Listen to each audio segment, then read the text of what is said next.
To finish up the Mastering the Minis quilt, we're going to start by doing the side borders.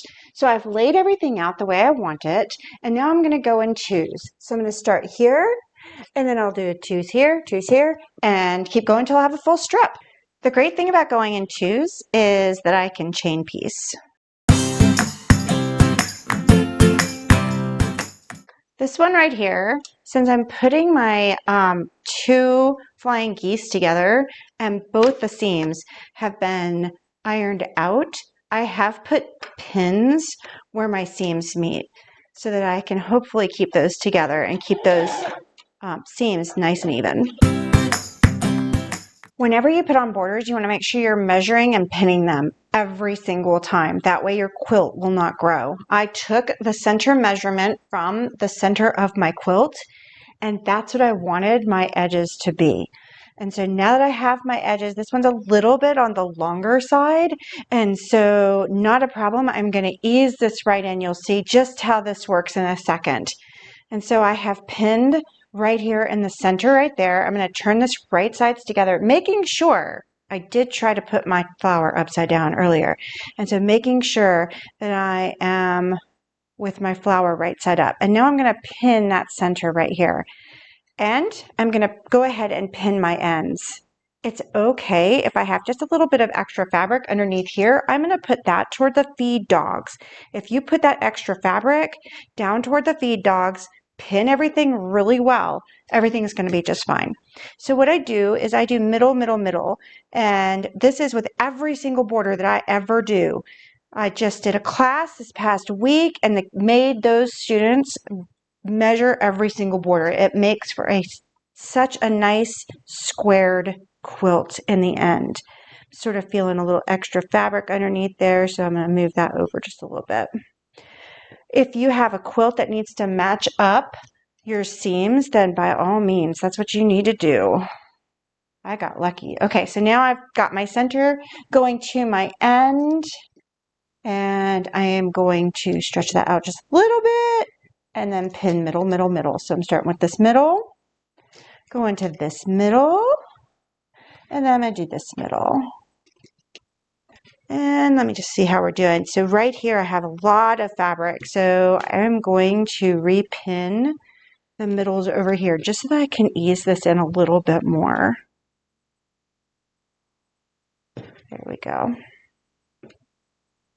That way it's a little bit easier for the feed dogs to handle when they get under there, and you're not as frustrated if you take this extra step to do all this pinning.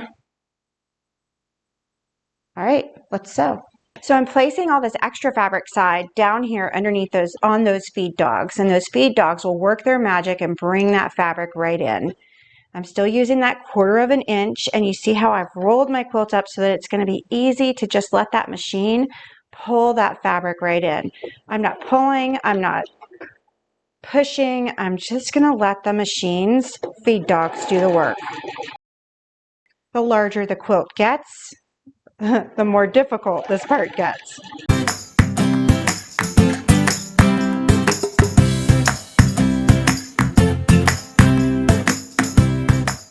The feed dogs work their magic and ease the fabric right on in throughout the whole line. So now I'm going to take it over to the ironing board, and I'm going to give it a good press with steam. In order to figure out the top and the bottom, just like I did the sides, I went ahead and put one side of these strips together because I knew I wanted to have my two flying geese, and my flower in the center. So I went ahead and put those together, and then I measured. Depending on the measurement of your quilt, that's when you figure out what these space pieces are going to be. Mine happen to be 6 1/4 inches by the 4 inches. And so that's what's going on either side of these. And then for the top and the bottom, I have my corner stars. And so these corner stars are going to go on each end of those.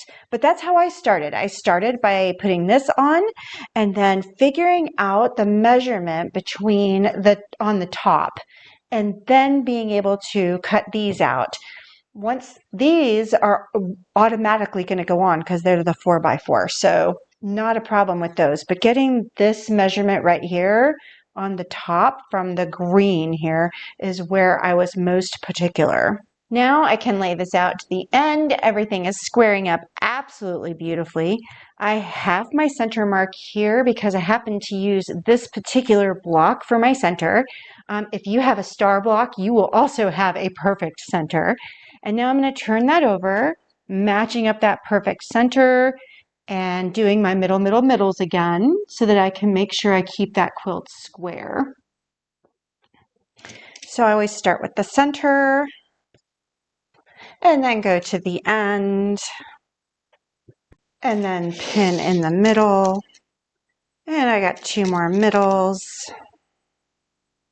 1, 2.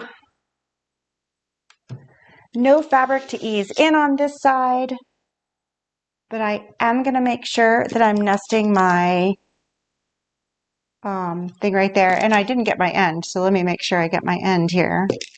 So that is something I didn't have to worry about, was nesting any of my edges when I was doing my sides. And so here I do have a nest I really need to make sure is good. Pinning is so important in this step.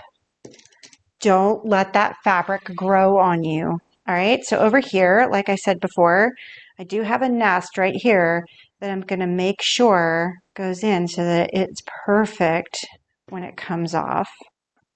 And then I'm going to go ahead and pin the other side.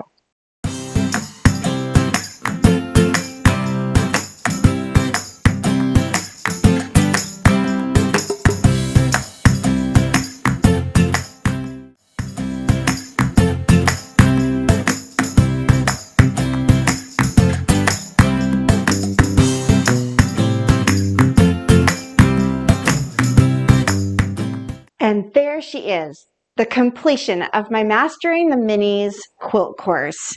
I hope you've enjoyed this journey with me. All she has left to do is a little trimming on the edges and plucking a few threads in between, and she's ready for the long arm. If you enjoyed this journey, I would love to hear your comments. And if you're looking for more mini blocks, then just watch this space because I am hooked. See you soon.